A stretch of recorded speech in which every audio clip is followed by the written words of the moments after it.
Hello, నేను మీ CS Rao. No Congress, no BRS, only BJP. ఈ నినాదం అంది ఎవరో కాదు, ఎంఆర్పిఎస్ వ్యవస్థాపక అధ్యక్షులు మందా కృష్ణ మాదిగ. ఆయన అన్న ఈ వ్యాఖ్యలు నరేంద్ర మోడీ ఉన్నటువంటి వేదిక మీద ఆయన పిలుపునిచ్చారు. ఇలాంటి పిలుపుని మాదిగ విశ్వరూపం అనేటువంటి సభ వేదికగా ఆయన చేసినటువంటి పిలుపు ఇప్పుడు తెలంగాణ ఎన్నికల ఫలితాలను తారుమారు చేస్తుందా అనేటువంటి ఒక ప్రచారం అయితే జరుగుతుంది. ఏ పార్టీ మీద ఎఫెక్ట్ పడేటువంటి అవకాశం ఉంది, ఏ పార్టీ మీద అనుకూలంగా ఉండేటువంటి అవకాశం ఉంది అనే దాని మీద విస్తృతంగా చర్చ జరుగుతుంది. మందా కృష్ణ మాదిగ యొక్క ఎఫెక్ట్ ఏ పార్టీ మీద పడేటువంటి అవకాశం ఉందనే దాని మీద మనం విశ్లేషణ చేసుకునేటువంటి ప్రయత్నం చేద్దాం. మొత్తం తెలంగాణలో ఉండేటువంటి 119 కాన్స్టిట్యున్సీలో 31 కాన్స్టిట్యున్సీలు ఎస్సీ ఎస్టీకి సంబంధించినటువంటి ఉన్నాయి. వాటిల్లో 9 ఎస్టీ కాన్స్టిట్యున్సీకి సంబంధించినటువంటి ఉన్నాయి, అలాగే మిగతావి ఎస్సీ కాన్స్టిట్యున్సీలకు సంబంధించిన. ఈ కాన్స్టిట్యున్సీల మీదనే ఇప్పుడు అధికారంలోకి ఏ పార్టీ వస్తుంది అనేది డిసైడ్ చేసేటువంటి అవకాశం ఉంది. అందుకే ఇప్పుడు ఆ 31 కాన్స్టిట్యున్సీ మీద బీఆర్ఎస్ పార్టీ కాన్సన్ట్రేషన్ చేసింది. దానికి కారణాలు లేకపోలేదు. తెలుగుదేశం పార్టీకి సంబంధించినటువంటి క్యాడర్ కానీ, తెలుగుదేశం పార్టీకి సంబంధించిన ఓటర్స్ కానీ, తెలుగుదేశం పార్టీకి సంబంధించినటువంటి అగ్రనేతలు కానీ 90% బీఆర్ఎస్ పార్టీలో ఉన్నారు. బీఆర్ఎస్ పార్టీ ఓట్ బ్యాంక్ కూడా గతంలో తెలుగుదేశం పార్టీ ఓట్ బ్యాంకే. తెలుగుదేశం పార్టీకి పూర్వం నుంచి ఉన్నటువంటి సాలిడ్ ఓట్ బ్యాంక్ ఏంటంటే ఎస్సీ మాదిగ ఓట్ బ్యాంక్. ఇప్పుడు ఆ ఓట్ బ్యాంకు గత ఎన్నికల్లో బీఆర్ఎస్ పార్టీకి వెళ్ళింది. 2014 ఎన్నికల్లో, 2018 ఎన్నికల్లో కంప్లీట్గా SC Madiga vote bank BRS పార్టీకి వెళ్ళింది అనేటువంటి ఒక అంచనాలు ఉన్నాయి. అంతేకాదు దానికి కారణాలు కూడా లేకపోలేదు. అసెంబ్లీ ఏర్పడిన తర్వాత తెలంగాణది ఎస్సీ వర్గీకరణకు సంబంధించినటువంటి బిల్లును ఆమోదించి కేంద్రానికి పంపించినటువంటి ముఖ్యమంత్రి కేసీఆర్. అందుకే 2018 ఎన్నికల్లో ఎస్సీ మాదిగలు ఎక్కువగా బీఆర్ఎస్ పార్టీ వైపు మొగ్గు చూపారు. అందుకే ఎస్సీ కాన్స్టిట్యున్సీలో ఎక్కువగా బీఆర్ఎస్ పార్టీయే గెలిచింది. ఎస్టీ కాన్స్టిట్యున్సీలో మాత్రం కాంగ్రెస్ పార్టీ గెలిచింది. సో ఇప్పుడు మారినటువంటి పరిణామాల దృష్ట్యా బీఆర్ఎస్ పార్టీకి నష్టం ఉంది అని చెప్పడానికి గతంలో తెలుగుదేశం పార్టీకి సంబంధించినటువంటి సాలిడ్ ఓట్ బ్యాంక్ ఉన్నటువంటి SC Madiga vote bank BRS party వద్ద ఉంది. దాంట్లో నుంచి బీజేపీ ఎంత చీల్చుకునేటువంటి అవకాశం ఉంది అనే దాని మీద బీఆర్ఎస్ పార్టీ అధికారంలోకి వస్తుందా రాదా అనేటువంటి ఒక అంచనా ఆధారపడి ఉంది. అందుకే ఇప్పుడు బీఆర్ఎస్ పార్టీ అలర్ట్ అయింది. ఆ ఎస్సీ కాన్స్టిట్యున్సీల మీద కాన్సన్ట్రేషన్ చేసింది. ఎస్సీ అలాగే ఎస్టీ కాన్స్టిట్యున్సీలో 31 కాన్స్టిట్యున్సీల్లో మెజారిటీ ఎవరు గెలుచుకునే అవకాశం ఉందో వాళ్ళదే ప్రభుత్వం అనే దాని మీద ఇప్పుడు చర్చ అంతా జరుగుతుంది. అందుకే ఎస్టీ కాన్స్టిట్యున్సీకి 200 కోట్లు ఖర్చు పెట్టైనా సరే బీఆర్ఎస్ పార్టీ గెలవాలి అనేటువంటి ఒక ఆలోచనతో ఉందని చెప్పి ములుగు ఎమ్మెల్యే సీతక్క చెప్పడం జరిగింది. సీతక్కే స్వయంగా ఆమె ఎన్నికల ప్రచారంలో 200 కోట్లు ఖర్చు పెట్టి తనను ఓడించడానికి బీఆర్ఎస్ పార్టీ ప్రయత్నం చేస్తుందని చెప్పి ఆమె బాహాటంగా చెప్తున్నారు. అలాంటి పరిస్థితి ప్రతి ఎస్సీ కాన్స్టిట్యున్సీలో, ప్రతి ఎస్టీ కాన్స్టిట్యున్సీలో ఉంది అనేది ఇప్పుడు తెలంగాణలో వినిపిస్తున్నటువంటి మాట. దాని వరవడి మరింత పెరిగింది. ఎప్పుడైతే మాదిగ విశ్వరూప సభ సక్సెస్ అయ్యిందో ఆ రోజు నుంచి బీఆర్ఎస్ పార్టీకి దడ మొదలయ్యింది. ఒకవైపు ఏమో ఆంధ్రప్రదేశ్ మూలాలు ఉన్నటువంటి ఓటర్లు బీఆర్ఎస్ పార్టీకి వ్యతిరేకంగా వెళ్తున్నారు అనేటువంటిది ఒక ఐపీఎస్ అధికారి సీక్రెట్గా బీఆర్ఎస్ పార్టీకి ఇచ్చినటువంటి సమాచారంగా ఇప్పుడు లేటెస్ట్ ప్రచారం జరుగుతుంది. చంద్రబాబు నాయుడు అరెస్ట్ అయిన తర్వాత, ఆయన రిమాండ్కి పంపించిన తర్వాత టోటల్గా ఆంధ్రప్రదేశ్ మూలాలు ఉన్నటువంటి వాళ్ళు బీఆర్ఎస్ పార్టీకి వ్యతిరేకంగా ఉన్నారు అనేది ఒక ఇన్ఫర్మేషన్. ఆ ఇన్ఫర్మేషన్ అనుకున్నటువంటి బీఆర్ఎస్ పార్టీ దాన్ని రిపేర్ చేసుకున్నటువంటి ప్రయత్నం చేస్తూ కేటీఆర్, కేసీఆర్, హరీష్ రావు వీళ్ళందరూ కూడా మాట మార్చేశారు.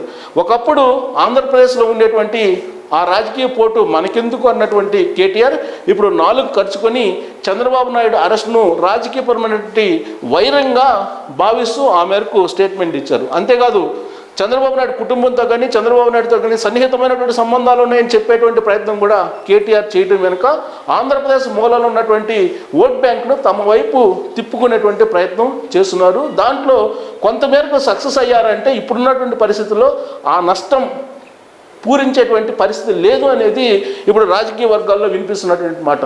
ఇక నో కాంగ్రెస్, నో బీఆర్ఎస్ అంటూ ఒక స్లోగన్ చేశారు మందా కృష్ణ మాదిగ. ఓన్లీ బీజేపీ అనేటువంటి స్లోగన్ను అందుకున్నారు. సో ఆ స్లోగన్ను ఇప్పుడు బలంగా వినిపించేటువంటి అవకాశం ఉంది. బలంగా ఎస్సీ కాన్స్టిట్యున్సీలో వెళ్ళేటువంటి అవకాశం ఉంది. ఉమ్మడి ఆంధ్రప్రదేశ్లో ఆంధ్రప్రదేశ్ వరకు ఎస్సీ మాలలు ఎక్కువగా ఉండేవాళ్ళు, అలాగే తెలంగాణలో ఎస్సీ మాదిగ ఎక్కువ ఉండేవాళ్ళు. ఇప్పుడు ఎస్సీ మాదిగ రాష్ట్రం తెలంగాణలో ఎక్కువ ఉన్నారు కాబట్టి ఎస్సీలకు సంబంధించి వాళ్ళు మందాకృష్ణ ఏది చెప్తే అది చేసేటువంటి పరిస్థితి, అటువైపు ఎక్కువగా మొగ్గు చూపేటువంటి పరిస్థితి ఉంది. అందుకే ఇప్పుడు మందాకృష్ణ మాదిగ గ్రౌండ్ లెవెల్లో కూడా పనిచేస్తున్నారు. రాబోయేటువంటి రోజుల్లో బీజేపీని కనుక అధికారంలోకి తీసుకురాగలిగితే తెలంగాణలో వర్గీకరణ అనేది సాధ్యమవుతుంది అనేటువంటి ఒక నినాదాన్ని మందాకృష్ణ తీసుకెళ్తున్నారు.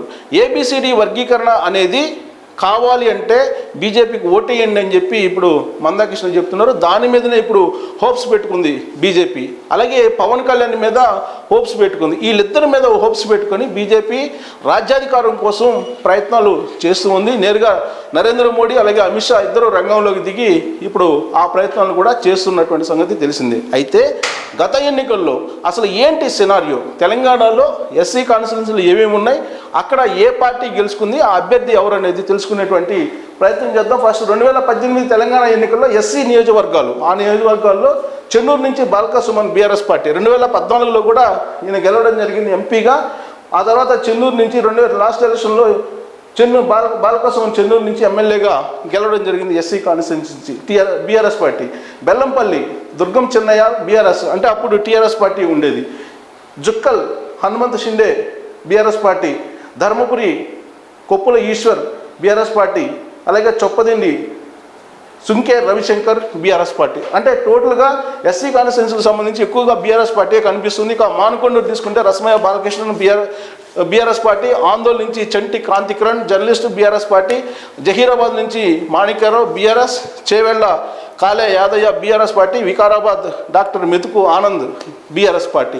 అంటే బీఆర్ఎస్ పార్టీ ఎక్కువగా ఎస్సీ కాన్స్టిట్యున్సీల్లో పర్ఫార్మెన్స్ చూపించింది గత ఎన్నికల్లో. 2018 ఎన్నికల్లో Secunderabad cantonment G Sayanna BRS party గెలుచుకుంది, అలాగే అలంపూర్ నుంచి అబ్రహాం బీఆర్ఎస్ పార్టీ గెలుచుకుంది, అచ్చంపేట గువ్వల బాలరాజు బీఆర్ఎస్ పార్టీ, నగిర్కెల్ అదొక్కటి మాత్రమే చిరుమర్తి లింగయ్య కాంగ్రెస్ పార్టీ గెలుచుకుంది నల్గొండ జిల్లాలో, Thungathurthi Gajari Kishore Kumar BRS party.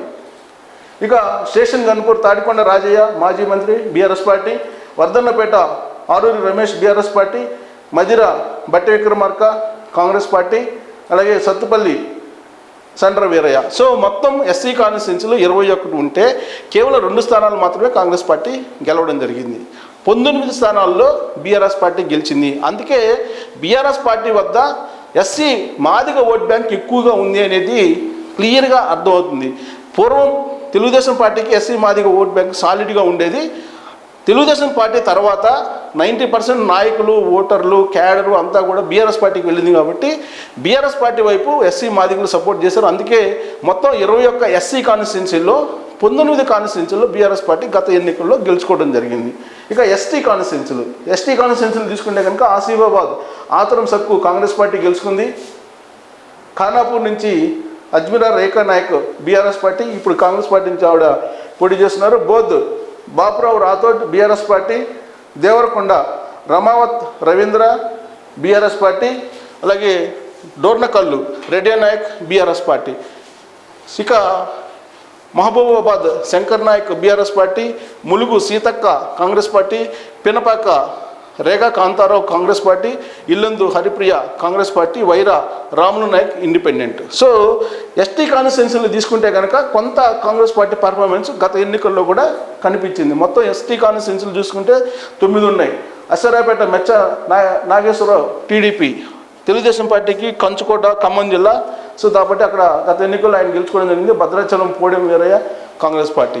So ST కాన్స్టిట్యున్సీలో కొంతవరకు పర్ఫార్మెన్స్ ఒక 4 చోట్ల కాంగ్రెస్ పార్టీ చూపించింది, మిగిలిన చోట్ల బీఆర్ఎస్ పార్టీ చూపించింది. కానీ ఎస్సీ కాన్స్టిట్యున్సీలు ఏవైతే ఉన్నాయో 21 కాన్స్టిట్యున్సీలు అక్కడ కంప్లీట్గా బీఆర్ఎస్ పార్టీ యొక్క ఆయువు, ఆ పార్టీ యొక్క రాజ్యాధికారం ఈసారి ఆధారపడి ఉంది. మాయల ప్రక్రియ ప్రాణం చిలకలో ఉన్నట్టు ఎస్సీ కాన్స్టిట్యున్సీల మీదనే బీఆర్ఎస్ పార్టీ యొక్క గెలుపు, బీఆర్ఎస్ పార్టీ మూడోసారి అధికారంలోకి వస్తుందా రాదా అనేది ఆధారపడి ఉంది. దీంతో ఇప్పుడు మొత్తం మందాకృష్ణ మాదిగ ఇచ్చినటువంటి స్లోగన్ చుట్టూనే తెలంగాణ రాజకీయం తిరుగుతూ ఉంది. అందుకే ఇప్పుడు మందాకృష్ణ మాదిగ ఎప్పుడైతే ఆ స్లోగన్ ఇచ్చారో ఆ క్షణం నుంచి బీఆర్ఎస్ పార్టీ ఎస్సీ కాన్స్టిట్యున్సీల మీద, ఎస్టీ కాన్స్టిట్యున్సీల మీద కాన్సన్ట్రేషన్ చేసింది. సాధారణంగా అధికారంలో ఉన్నటువంటి పార్టీ ఆర్థికంగా పుష్టి కలిగి ఉంటుంది. ప్రతిపక్షంలో ఉన్నటువంటి పార్టీలు ఆర్థికంగా ఖర్చు చేయలేనటువంటి పరిస్థితిలో ఉంటారు. అందుకే ఇప్పుడు 2 సార్లు అధికారంలో ఉన్నటువంటి బీఆర్ఎస్ పార్టీ ఎస్సీ కాన్స్టిట్యున్సీల్లో ఎక్కువగా ఖర్చు పెట్టడం ద్వారా, ఓటర్లకు ఎక్కువగా డబ్బు పంచడం ద్వారా అధికారంలోకి రావాలి అనేటువంటి ప్రయత్నం చేస్తుంది. At the same time Congress party ఎస్సీలకు డబ్బు పంచకుండా, ఎస్సీ కాన్స్టిట్యున్సీలు ఎక్కువగా డబ్బు పంపిణీ చేయకుండా జాగ్రత్త పడుతుంది బీఆర్ఎస్ పార్టీ. అలాగే ఎస్టీ కాన్స్టిట్యున్సీల్లో కూడా ఎక్కువగా ఓటర్లకు డబ్బు పంపిణీ ద్వారా గెలవాలి అనేటువంటి ఒక ఆలోచన ఇప్పుడు బీఆర్ఎస్ పార్టీ చేస్తున్నట్టు కూడా రాజకీయ వర్గాల్లో వినిపిస్తున్నటువంటి చర్చ. అందుకే కర్ణాటక నుంచి చీమ చిటుకుమన్నా, ఏ కార్లో అయినా సరే డబ్బు వస్తున్నా ఇమీడియట్గా పట్టు వేస్తూ ఉన్నారు. సో రాబోయేటువంటి రోజుల్లో ఎస్సీ కాన్స్టిట్యున్సీలు జాతకాలని తారుమారు చేసేటువంటి పరిస్థితి ఉంది. దానికి కారణం బీజేపీ వేసినటువంటి ఎత్తుగడ. ఒకవైపు బీజేపీ బీసీలకు ముఖ్యమంత్రి పదవిని అప్పగిస్తామని చెప్పి అనౌన్స్ చేసింది. ఇంకొక వైపు మందాకృష్ణ మాదిగ యొక్క సపోర్ట్ తీసుకుంది. మరోవైపు పవన్ కళ్యాణ్ యొక్క పొత్తుని ఖరారు చేసుకొని పవన్ కళ్యాణ్ని తిప్పుతూ ఉంది రాజకీయాల్లో ప్రచారం కోసం. ఇంకొక వైపు నరేంద్ర మోడీ అలాగే అమిత్ షా ఇద్దరు వచ్చి తెలంగాణలో ఉండేటువంటి బీజేపీని బలోపేతం చేసేటువంటి ప్రయత్నం చేస్తున్నాడు. కనీసం 20 స్థానాల్లో గెలిస్తే రాష్ట్రాన్ని కైవసం చేసుకోవచ్చు అనేటువంటి ఆలోచనతో బీజేపీ ఉంది. హంగ్ అసెంబ్లీ కనుక ఏర్పడితే డెఫినెట్గా బీజేపీ కీ రోల్ పోషించే అవకాశం ఉందని చెప్పి బీజేపీ చెప్తుంది. అందుకే బండి సంజయ్ తాజాగా చేసినటువంటి కామెంట్లు మనం పరిశీలిస్తే కనుక ఒకవేళ కాంగ్రెస్ పార్టీ గెలిచినా, బీఆర్ఎస్ పార్టీ గెలిచినా మధ్యంతర ఎన్నికలు వచ్చేటువంటి అవకాశం ఉంది అనేటువంటి ఒక ప్రచారాన్ని చేస్తూ ఉన్నారు. అంతేకాదు కాంగ్రెస్ పార్టీకి 70 చోట్ల బీఆర్ఎస్ పార్టీ డబ్బులు ఇచ్చింది. 70 మంది ఒకవేళ ఎవరైనా గెలిస్తే ఆ 70 మందిలో వాళ్ళు బీఆర్ఎస్ పార్టీకి వెళ్ళేటువంటి అవకాశం ఉందని చెప్పి బండి సంజయ్ చెప్తూ ఉన్నారు. మరోవైపు ఆల్రెడీ ఎన్నికల క్యాంపెయిన్ ప్రారంభానికి ముందే మంత్రి మల్లారెడ్డి కానీ బాల్కా సుమను కాంగ్రెస్ పార్టీలో మన వాళ్ళు ఉన్నారు, వాళ్ళని విమర్శించొద్దు అని చెప్పి వ్యూహాత్మకమైనటువంటి ఎత్తుగడను తొలి రోజుల్లోనే వేయటం జరిగింది. వీటన్నిటినీ పరిశీలిస్తే కనుక బీజేపీ కింగ్ మేకర్ అయ్యేటువంటి అవకాశం ఉంది తెలంగాణలో మందాకృష్ణ రూపంలో అనేది ఇప్పుడు తాజాగా వినిపిస్తున్నటువంటి మాట. నిజంగా బీజేపీకి అంత బలం ఉందా అని అంటే మాదిగ సామాజిక వర్గం అత్యధికంగా ఓట్ బ్యాంక్ ఉంది తెలంగాణలో. సో ఆ మాదిగ సామాజిక వర్గం కనుక వర్గీకరణ నరేంద్ర మోడీ చేస్తారు అని నమ్మితే కనుక డెఫినెట్గా సాలిడ్గా బీజేపీ మొగ్గు చూపేటువంటి అవకాశం ఉంది. అప్పుడు బీసీలు ప్లస్ ఎస్సీ మాదిగ ఈ కాంబినేషన్లో బీజేపీ కనీసం 20 నుంచి 25 స్థానాలు గెలుచుకునే అవకాశం ఉందని చెప్పి బీజేపీ నేతలు అంచనా వేస్తున్నారు. కనీసం 20 వచ్చినప్పటికీ కూడా హంగ్ అసెంబ్లీలో కీలకం కాబోతున్నాము, బీజేపీ సపోర్ట్ లేకుండా ప్రభుత్వాన్ని ఏర్పాటు చేసే అవకాశం లేదు అనేటువంటి అంచనాలు వినిపిస్తున్నాయి. సో మొత్తం మీద మందాకృష్ణ మాదిగ వేసినటువంటి ఒకే ఒక ఎత్తుగడ నరేంద్ర మోడీ మందాకృష్ణ రూపంలో వేసినటువంటి అస్త్రం ఇప్పుడు తెలంగాణ రాజకీయాల్ని అతలాకుతలం చేస్తుంది. ఎవరు రాజ్యాధికారంలోకి వచ్చేటువంటి అవకాశం ఉంది అనే దాని మీద విస్తృతంగా చర్చ జరిగేదానికి ఉపయోగపడుతుంది. అందుకే కేసీఆర్ ఇప్పుడు కూడా రాజకీయ ఎత్తుగడలో ముందుంటారు, వ్యూహాలు రచించడంలో ప్రతి వ్యూహాలను పన్నడంలో కూడా ఆయన ముందుంటారు. అందుకే ఎస్సీ కాన్స్టిట్యున్సీల మీద ప్రత్యేకమైనటువంటి కాన్సన్ట్రేషన్ చేసి ఆ 21 ఎస్సీ కాన్స్టిట్యున్సీల్లో గతంలో గెలిచినటువంటి కాన్స్టిట్యున్సీలు అన్నింటినీ కూడా ఈసారి గెలుచుకునేటువంటి ప్రయత్నం చేయాలి ఎలాగైనా అని చెప్పి ఆయన గ్రౌండ్ లెవెల్లో ప్రత్యేకమైనటువంటి టీములు పంపించారు. ఐప్యాక్కి ఈ బాధ్యతను అప్పచెప్పినట్టు కూడా తెలుస్తుంది. ఐప్యాక్ యొక్క సపోర్ట్ కానీ ఐప్యాక్ యొక్క వ్యూహాలు కానీ మాకు లేవని చెప్పి కేటీఆర్ చెప్తున్నారు. కానీ ఐప్యాక్ను ఉపయోగించుకొని ఇప్పుడు ఎస్సీ అలాగే ఎస్టీ కాన్స్టిట్యున్సీల మీద ప్రత్యేకమైనటువంటి కాన్సన్ట్రేషన్ చేశారు. అక్కడ గ్రౌండ్ వర్క్ కూడా చేస్తున్నారని కూడా తెలుస్తుంది. సో వాళ్ళ ఆధ్వర్యంలోనే మొత్తం ఆపరేషన్ కొనసాగిస్తున్నట్టు కూడా తెలుస్తుంది. సో ఎస్సీ అలాగే ఎస్టీ కాన్స్టిట్యున్సీలు ఎవరైతే ఏ పార్టీ అయితే ఎక్కువగా గెలుచుకునేటువంటి అవకాశం ఉందో ఆ పార్టీయే తెలంగాణలో అధికారంలోకి వచ్చేటువంటి అవకాశం ఉంది. మందాకృష్ణ మాదిగ అలాగే నరేంద్ర మోడీ పెద్దన్న అలాగే తమ్ముడు ఇద్దరు కూడా తెలంగాణ ఫలితాలను తారుమారు చేసి అంచనాలను తల్లకిందులు చేసేటువంటి అవకాశం ఉందనేటువంటి చర్చ జరుగుతుంది. నిజంగా మందాకృష్ణ మాదిగ అంత బలం ఉందా? మందాకృష్ణ ఇచ్చినటువంటి పిలుపుకి తెలంగాణలో ఉండేటువంటి మాదిగలందరూ కూడా టీఆర్ఎస్ పార్టీకి దూరమై బీజేపీ వైపు మొగ్గేటువంటి అవకాశం ఉందా? ఎస్సీ వర్గీకరణ అనేది 30 సంవత్సరాల పైగా జరుగుతున్నటువంటి పోరాటం.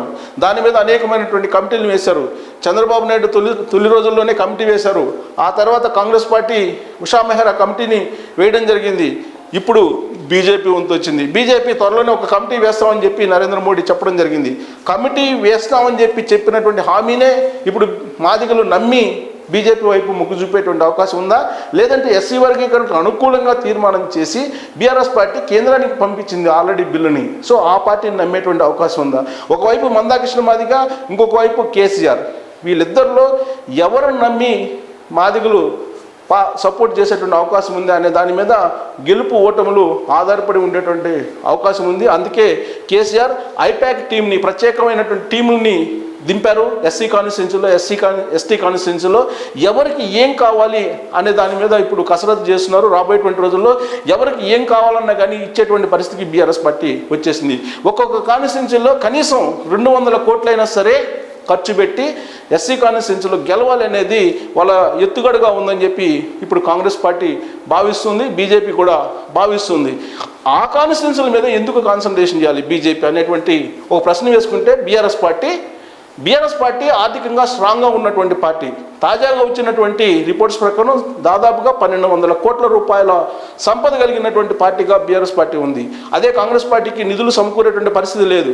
బీజేపీ కేంద్రంలో ఉన్నప్పటికీ కూడా బలమైనటువంటి అభ్యర్థులు ఆ పార్టీకి లేనటువంటి పరిస్థితుల్లో ఎస్సీ కాన్స్టిట్యున్సీని, ఎస్టీ కాన్స్టిట్యున్సీని ఎలాగైనా సరే కైవసం చేసుకుని అధికారంలోకి రావాలని బీఆర్ఎస్ పార్టీ భావిస్తున్నటువంటి ప్రస్తుత పరిస్థితుల్లో ఏం జరగబోతుంది? మందాకృష్ణ మాదిగ ఇచ్చినటువంటి slogan no Congress, no BRS, only BJP అనేటువంటి స్లోగన్ ఫలించేటువంటి అవకాశం ఉందా? కేసీఆర్ని ఆ స్లోగనే దెబ్బతీయబోతుందా? లేదంటే దాన్ని అధిగమించి కేసీఆర్ ఈ ఎస్సీ కాన్స్టిట్యున్సీని కైవసం చేసుకుని మూడోసారి అధికారంలోకి వచ్చేటువంటి అవకాశం ఉందా అనేది చూడాల్సి ఉంది. Thank you very much.